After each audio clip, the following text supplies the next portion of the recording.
So what we have today is, I've got, can you read that? I don't have my glasses on. So buckwheat seed for this strip. Yes, I know I'm going to run over a little bit of this when I hill, but and then for all of this out here.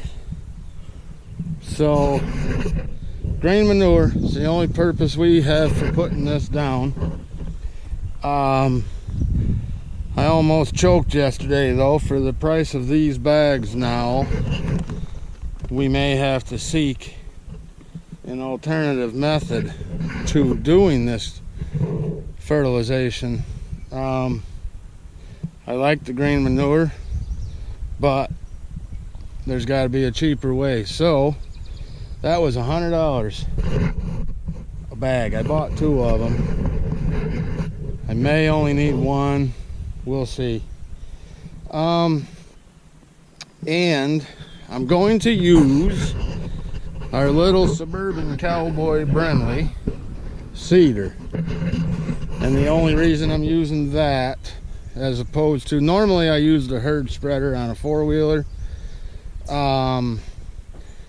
But the herd spreader throws these seeds, and then we have a bigger, larger pull behind that we fertilize the hay fields with. The only reason I'm using this is because both of them other spreaders will fan this about 35-40 feet, and I don't want to get buckwheat seed in there. And I really, for the cost of this stuff, I don't want to waste it and put it out here where all I simply do is brush hog. Gotta really think this stuff through anymore with the cost of it. But picking rocks, story of our lives. So we'll get this dumped into the spreader and we'll see what we can do here.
The seeding is done. I don't know how well the camera is going to pick this up, but the population is actually pretty nice.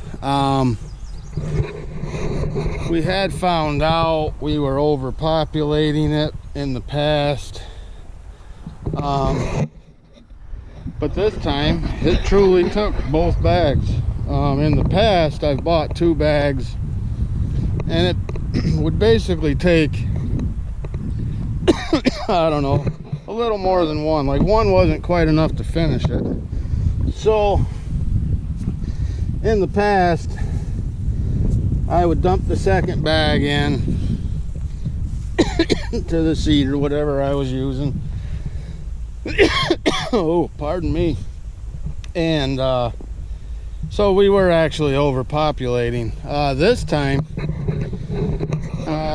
because I ran the subsoiler through this field, this time it did truly take 2 bags, because all of this right back here, from about, you can actually see kind of in the soil still, from right here back was always extremely wet. And like last year's buckwheat that we did end up putting back into some of this just never took. It rained too much. So this time, I mean, we have been, well, not really a drought, but we're definitely short on rain. But this time it's nice and dry. So now I got the 12-foot cultipacker on, and I'll go over it twice. I always go over it twice, once in one direction and then once in a different direction. It seems to do a better job of packing the soil and packing the seed down in. So stand by.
exciting.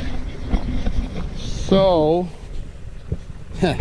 we sowed some seed. There it is. Now we just wait. They are calling for rain Tuesday. Today is Saturday. Boy, I had to think on that one. That's scary. I guess I'm ready for the home.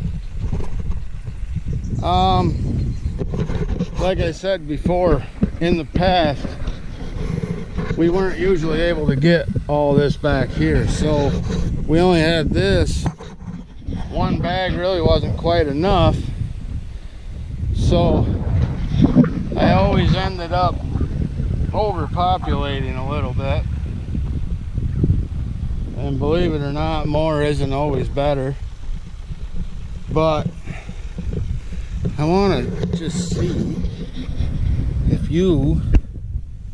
Oh man, let me get my head out of the shadow. I don't know if the camera's picking up any of this or not. But we got good, real good population disbursement.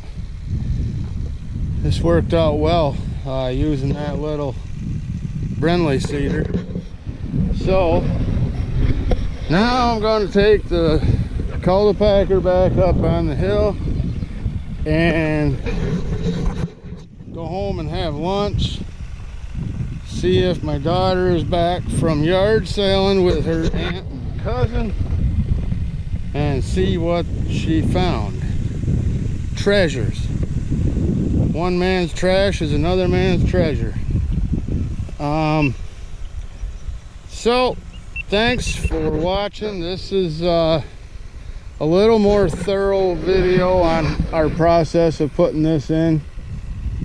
Like I said, in the past I've tried to do this video a few times and I just screw it up because I get on the four-wheeler with the seeder and then I forget the camera. This time I used the tractor for the whole thing, and the cameras are always on the tractor. So thanks for watching, and we will catch you soon.